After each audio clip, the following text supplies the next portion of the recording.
The small town where I reside has its quirks. Most locales boast a post office operational during daylight hours with regular mail deliveries. Here, however, we have a night post office. My most harrowing night commenced when I accepted a job there. On my inaugural shift, I pulled into an eerily empty parking lot facing the desolate building. The unlocked entry doors beckoned me inside. "Hello, anyone there?" I called out into the cavernous silence. No response. I ventured to the main counter and found a note positioned squarely in the center. "Hi, Carl. I trust your first shift will proceed smoothly. Knowing your prior experience with night shifts at a gas station, you must be prepared for the solitude and monotony. However, this small town operates a bit differently. How many places hire a night guard for a post office? I wish I could offer more insight, but the peculiarity of this town defies explanation. You'll understand once you experience it firsthand. I'll spare you the history of this quaint locale. You're here for financial gain, and unless you're a fool pretending otherwise, your safety is paramount to me. Thus, I urge you to heed this list of rules closely. Number 1. Never under any circumstances leave the post office between 10 p.m. and 6 a.m. Number 2. Don't look at the trick-or-treaters. Number 3. If you use the bathroom, wait 15 minutes before returning to the main desk. Number 4. When Fergus delivers the mail at midnight, thank him. Number 5. Never open the packages. Number 6. Don't answer the phone even if I call. And number 7. If I turn up before 6 a.m., hide in the freezer. Good luck, Mr. Black. That was the note my employer left me before my first shift at the night post office, and he hit the nail on the head. What kind of a place hires a night worker for a post office? He didn't really answer the question. I assumed my job was mostly a mail sorter and security guard, but there seemed to be more to it. Trick-or-treaters that snorted. It's April. That's what stood out to me, but I wasn't really paying attention, yet. The first couple of hours passed without incident. It looked to be a very dull job. I considered quitting after my first shift was over, but as I would soon learn, there are things far worse than boredom. Far worse. A few minutes before midnight, the phone rang. Now, obviously I didn't answer. That was Mr. Black's 6th rule.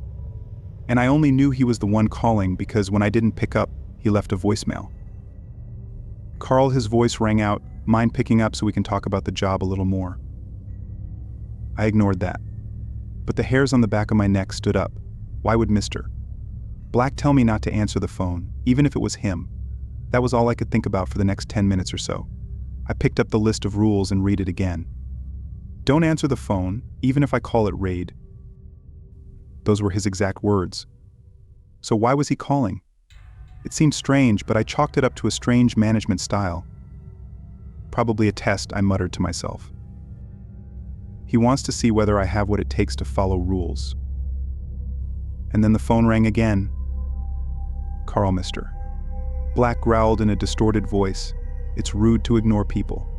Rude people get their just desserts."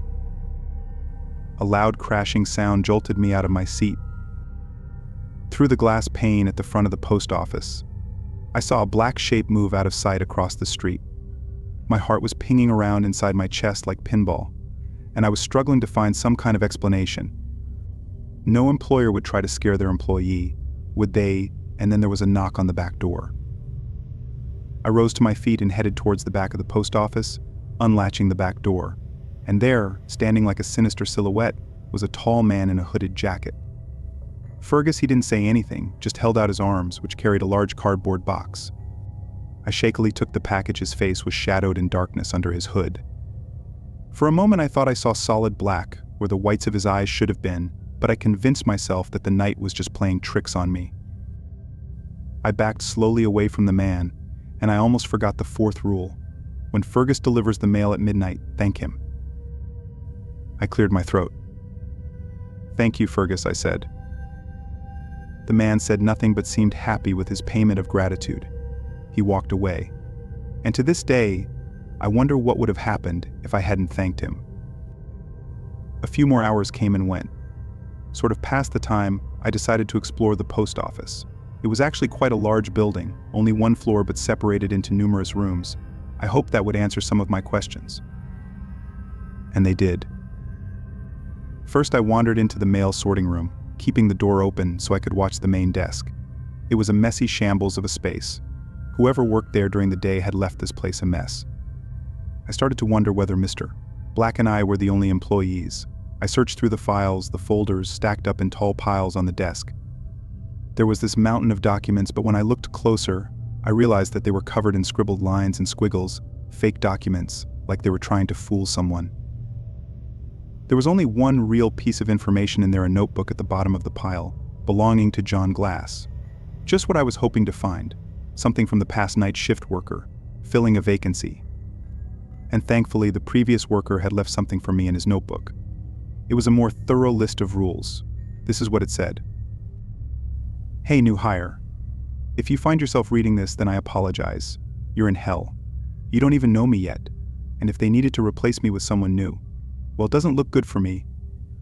Huh? Sorry. You don't even have the foggiest clue as to what I'm talking about. Or maybe you do. Maybe you've already seen some of the horrors I'm about to tell you. Let's talk a little more clearly about Mr. Black's rules.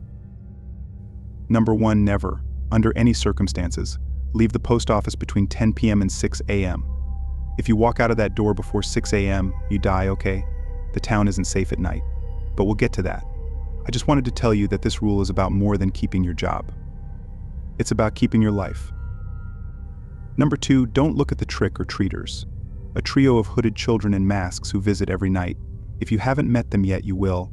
And I am so sorry, there's no escaping them. Pray they don't remove their masks. If they do, just don't look them in the eye. And if you do, make sure they don't see you. If you make eye contact, they will convince you to invite them in, and they won't leave, not until they get their treats. Number 3, if you use the bathroom, wait at least 15 minutes before returning to the main desk. Let's just say the thing in the packages, which I'll talk about soon, is adventurous, and it's best to leave it alone when it finds its way out. But if you wait for 15 minutes, it'll find its way back into the parcel. It always does. And then it's safe to enter the main post office area. Just don't interfere with it, okay? And that ties into rule number 5. Rule number 4, when Fergus delivers the mail at midnight, thank him. Yeah, Fergus, he delivers the package, the only item we ever receive. It's what's changed him. Changed the order of us, I guess. You know, it's time to finally talk about my mistake.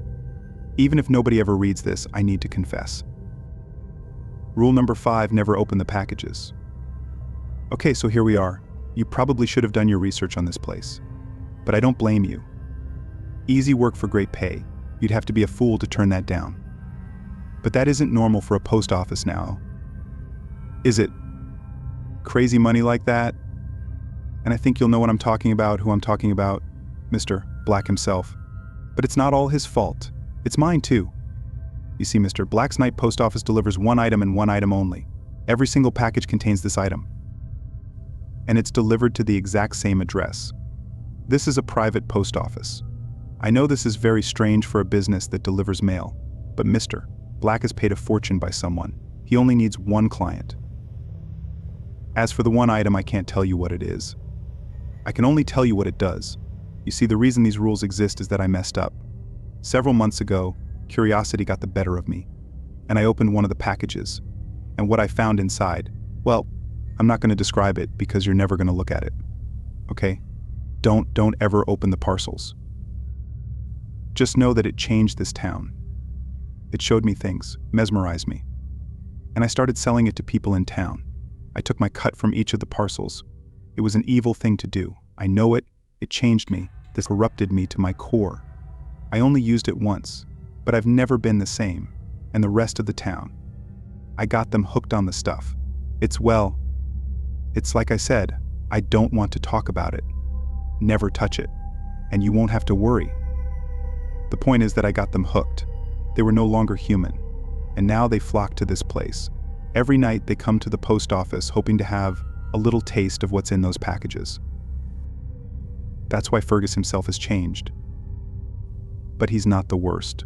If he were, he'd have slit my throat a long time ago and stolen every parcel in this place.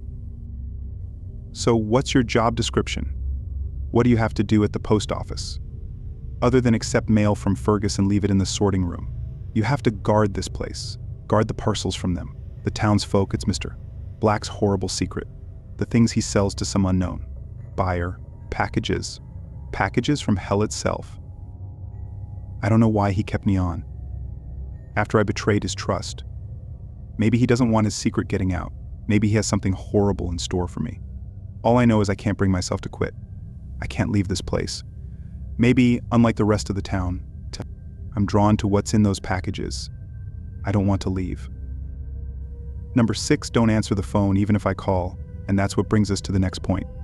Phone calls from Mr. Black, the boss himself, was fine. The thing that pretends to be him, not at all. A thing that offers a fate worse than death. I don't fully understand him, but I do know that you shouldn't ever answer the phone. It started after I released this plague upon the town. Mr. Black says he doesn't know the identity of his imposter, but I think he's lying. I wish I could tell you more, but I don't have all the answers. I'm sorry. Rule number 7, if I turn up before 6 a.m., hide in the freezer. If Mr. Black and Pastor show up at the post office's front door, get in the freezer, lock the door, and wait until your shift ends. Forget the packages, your life is more important. Look, I'm sorry you were lured into this place. If you make it out of his shift alive, don't ever come back. Don't be a fool like me. I can't leave this place. If it's changed me. I hope that nobody ever needs to read this notebook. I hope I work here until I'm too old to work anymore. But if you found this, it means I can no longer play by the rules and stay safe. You can be optimistic about my fate if that makes you feel better. But the truth is, I'm probably dead. Sincerely, John Glass. I dropped the notebook onto the desk. I tried to tell myself that he must be a disturbed individual. But I thought about the list of rules. Weird phone calls, any odd interaction with Fergus more than anything else. I thought about the strangeness of the sorting room. The scattered documents full of ink-drawn scribbles, printed documents with no writing.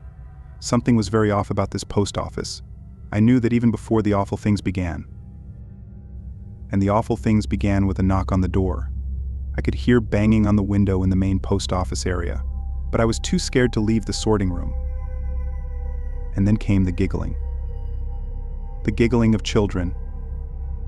I thought of a rule, the rule that made me chuckle when I first read it. It didn't seem quite so funny now, after John's more detailed explanation of what to expect. I scooped up the notebook, ignoring the banging on the glass pane, and I read his entry again.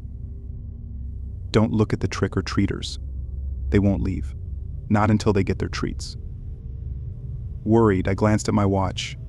It was a little after 4 a.m., just 2 more hours, I thought, 2 more hours, and it'd be all over. I could leave that town and never look back. Maybe John and Mr. Black were oddballs who wanted to prank the newcomer, but I didn't care. I'm not proud. I would happily leave and never come back. I had no problem with that at all. Easing the door open, I peered out. I could see the trick-or-treaters at the door, 3 children, each around 5 feet tall. But they hadn't seen me yet. I know the rule said not to look at them, but John said it would be fine as long as they didn't see me. Well, he didn't say we'd be fine, but I felt like I had to look. I had to make sure they weren't going to get in to make a treat. One kid wore a pumpkin mask, the other 2 wore Dracula masks. They had on long black cloaks, and I was glad that I couldn't see their faces. I only needed to worry if they removed their masks. But then I bumped into a desk, and I sent a stack of folders clattering to the floor. All 3 heads swiveled in sharp, rapid unison to the sorting room doorway, eyeballing me through the slits of their masks. The 3 children lifted their hands up to remove them. I couldn't move. I couldn't speak. In the dim light of the lamppost on the sidewalk, I could make out the faces of the 3 children. Terrifying smiles, curled up all the way to their ears. And those eyes, those awful, awful eyes. I finally realized that, like Fergus, the people of this town had completely black eyes. Right. Yes, the pumpkin child said in that unhinged, distorted voice. I'd love to come inside, Mr. Postman, just open the door. Our limbs moving by themselves. It was like I was puppeteered by the demonic children. I found myself crossing the post office's main area, straight for the door. My lips wouldn't budge. I wanted to scream for help. I wanted the clock to magically strike 6. But none of that happened. I flipped the latch, unlocking the front door. And just as I did, I regained control of my body. The ringleader's bony hand curled around the handle, and his smile widened as he pushed the door open. Trick. Okay, mister. Postman, he laughed, sliding his fingers toward me through the open crack of the doorway. I turned and sprinted for the bathroom, screaming at the top of my lungs, and when I made it inside one of the stalls, I locked the door behind me. Giggles erupted from the main post office area, and I heard the sounds of childish chaos in the sorting room. One of the children entered the bathroom, peering at me between the cracks, peering at me with one of her black, lifeless eyes. I don't know what happened outside, but I know that it didn't stop when the 3 children finally left, packages in hand. Sounds continued from the main post office area, different sounds, and that's when I remembered one of the other rules on Mr. Black's list. If you use the bathroom, wait at least 15 minutes before returning to the main post office area. I thought about what John wrote in his notebook, the parcels. The things inside them slipping free to explore the post office. I didn't look, but I wanted to. I wanted to see what it turned the town into, such a place of horror. But I knew if I did, it would be like opening Pandora's box. There'd be no going back. Like John, I would die. Maybe not tonight, but eventually. After all, whatever was in those packages, it was enough to keep him here, knowing that sooner or later it would kill him. All I know is that the sound from beyond the bathroom door was something that shook my bones, not the slithering or squelching of some black sludgy substance. That's what I pictured when I stared into the children's eyes. No, it was a scraping sound, the sound of chalk against the blackboard, or the sound of a child screaming through a warped telephone. Or maybe not, or the house, because it was like nothing I'd ever heard. Even after I stopped and I was sure the thing had returned to its package, I still waited for another 10 minutes just to be safe.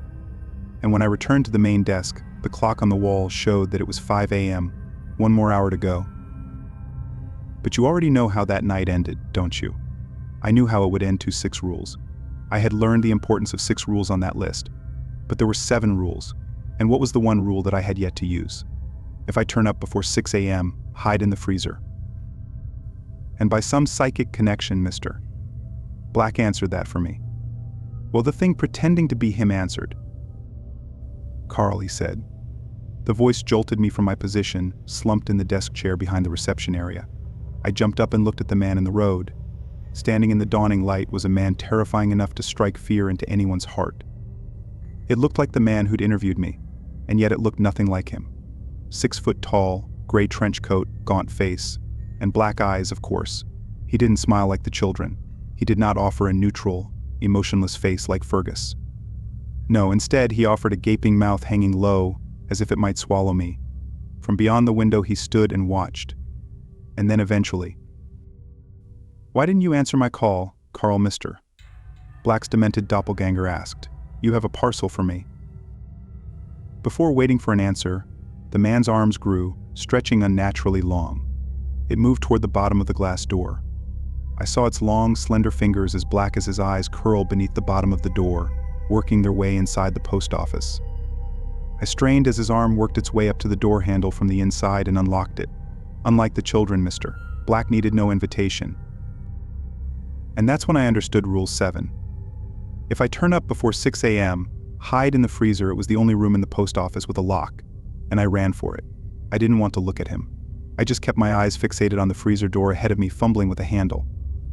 I heard a whimper from behind me like a wounded animal, but I didn't fall for it. I didn't turn to see it. I knew I only had seconds before Mr.